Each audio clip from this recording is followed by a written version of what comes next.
Well, the name Yaya saw a larger increase in baby name popularity than any other male name in the top 100 in Britain last year. Now, why is this a problem? Well, the name is shared by the former leader of Hamas, Yahya Sinwar, who was killed by Israeli forces. Meanwhile, Mohammed is now the #1 baby boy's name in the UK for a second year running. Same, though, can't be said for Keir. There were no babies called that name, shared by the dud of a Prime Minister, Keir Starmer, and look, probably for good reason. Joining me now for more on this is Reform UK Councillor Darren Grimes. Darren, it's always lovely to see you. Thank you for joining me. So we've got Yahya and Mohammed. What does that say about the cultural shift happening in the UK right now? Well, great to be with you, Danica. Look, I think the baby name charts, they actually scream louder than one of those children you find in a supermarket throwing a tantrum. You know, it's absurd that we've got ourselves in a position where the likes of Hamas are being linked to names in this country.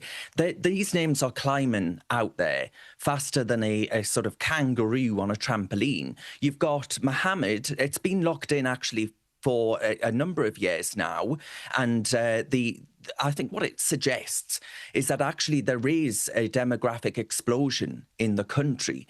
Now, people should be free to call their children whatever they want, but it's indicative of the fact that actually the population that haven't more recently arrived simply aren't having children, and certain communities absolutely are. And the fact of the matter is, if you were to look and analyse every name that's coming over the English Channel in record numbers, I imagine that name wouldn't be too far away from the top of that list either, Danica. I think you're probably on the money there, Darren. I just find it fascinating to see the cultural shift that's particularly happening in Britain at the moment. Now, look, let's talk about Keir Starmer's pledge to recognise Palestine, of course, basically rewarding Hamas. But it could actually be breaking the law, according to some of Britain's most prominent lawyers. 40 members of the House of Lords say it would not meet the criteria for recognition as set out under a 1933 treaty. Darren, so it might be illegal as well as immoral. Oh, absolutely. I mean, if this is a cultural shift, you know, of the UK government actually making clear that Britain stands side by side with Hamas, I'm not sure I want to be part of it. I don't know about millions of other Brits, but you nailed it there. This pledge, it isn't just to recognise Palestine. It isn't just immoral. We've got top lawyers in this country actually saying, look, you cannot do this.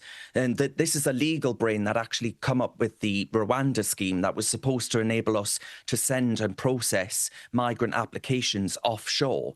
So ultimately, I think what we're doing here, and I was in Israel a month before October 7th, right? And I cannot imagine the horror and the post-traumatic stress disorder that nation still is going through to this day. Still, there are hostages in Gaza who are not free, not released by those terrorists. So morally, it's an absolute disgrace, because I can't imagine, Danica, were Scotland to suddenly adopt its own Hamas, that actually, if they came into the United Kingdom, kidnapped hundreds, killed 1,200 people, that Sir Keir Starmer and the UK Prime Minister would be patting themselves on the back to acknowledge this rogue state that had been created under the banner of an evil Islamist death cult. I find the whole thing, frankly, sickening, and we, in this country, ought to be a shining example of better.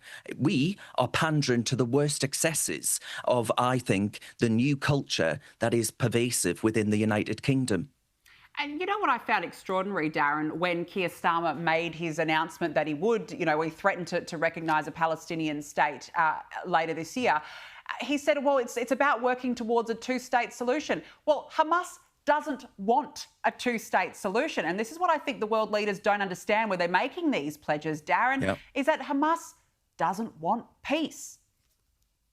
Absolutely right. You know, standing up at the United Nations, making yourself look nice around the dining tables of all these globalist leaders, whilst waffling on, as you say, about a two-state solution. It's just him grovelling to Hamas and, frankly, I'll be honest here, to pro-Hamas sympathising MPs within his own party while actually betraying one of our closest allies. It's both illegal, it's both immoral, and if this is Starmer's foreign policy, summing itself up really, then we need to actually bin this government. We need to stand with democracies, not terrorists. And actually, I think the fact that we're having to say that, Danica, tells you everything we need to know about the state of the United Kingdom today.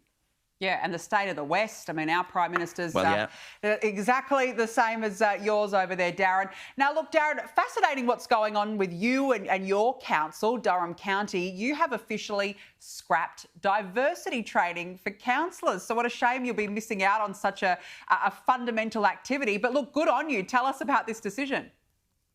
Oh, well, Danica, you know, I'm absolutely distraught. I'm distraught to have been missing these classes, telling me that because I was born a white man and the grandson of a miner and, you know, more working class than certainly the Prime Minister and his lot, that actually I am guilty of some form of unconscious bias. Oh. Danica, I don't know how I'll be able to operate in the world without that training.